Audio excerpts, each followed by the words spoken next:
When you have a child, all you want in the world is for them to be healthy. No one wants to find out their child has a rare neurological disorder. This is our little girl, Rowen. She's 2.5 years old. The love of our lives, as sweet as can be. Taking her first steps,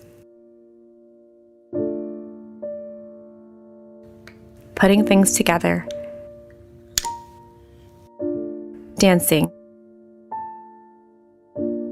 But these are things that most kids half her age are doing.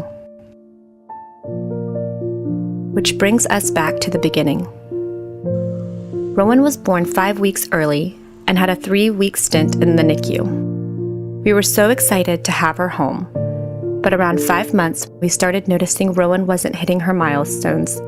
We kept thinking kids develop at their own pace, and she was just on her own path. Then came the eye flutters. The first doctor brushed the eye flutters off as a tic. That answer didn't sit right with us, so we decided to get a second opinion. Test after test, until finally, we found out that the hundreds of eye flutters she was having a day were seizures. And the epilepsy, along with the developmental delays, were being caused by a rare genetic mutation. So rare that it doesn't even have a name, so doctors refer to it by the gene that is affected, SLC6A1. Mutations to this gene have awful consequences. At 3 to 4 years old, kids can develop a debilitating form of epilepsy, at which point they really start to regress. And the medications that serve as a pretty ineffective band-aid will never be able to fully stop any of this. In some cases, children have woken up and lost the ability to walk, talk, and are overall set back immensely. With Rowen being 2.5 now, we fear that any day could hold this fate. And that's why we're so desperate for a solution. Which brings us to the Freed family, and a cure that is now in the works. Amber and Mark Freed's son, Maxwell, has the same genetic mutation as Rowen. Upon his diagnosis, this incredible family spearheaded the scientific research to find a cure through gene therapy. We'll let Amber explain it a little bit more.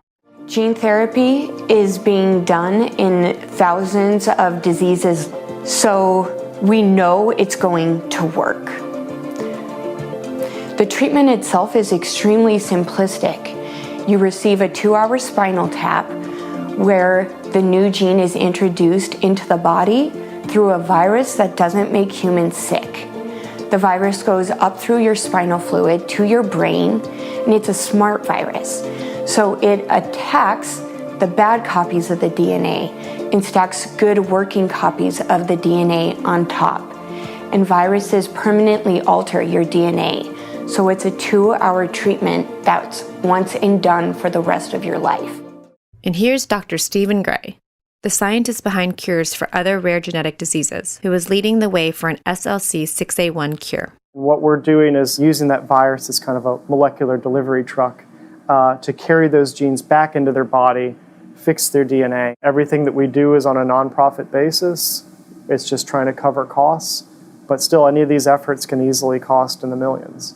And I think that's one of the things that's hardest for me, is where I know that the technology can apply, but it's more, now it's not the science that's holding it up, it's the logistics of actually getting all the pieces together to make it happen.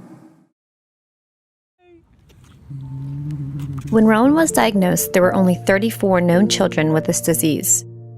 But recent research has revealed that up to 3,500 children a year are born with it, but lack the appropriate testing in order to be correctly diagnosed. A cure is possible, and we will fight to ensure Rowen can grow to be the strongest, healthiest, and happiest version of Rowen she can be. I wish we could show each and every one of you that plays a part in curing this disease our deepest gratitude.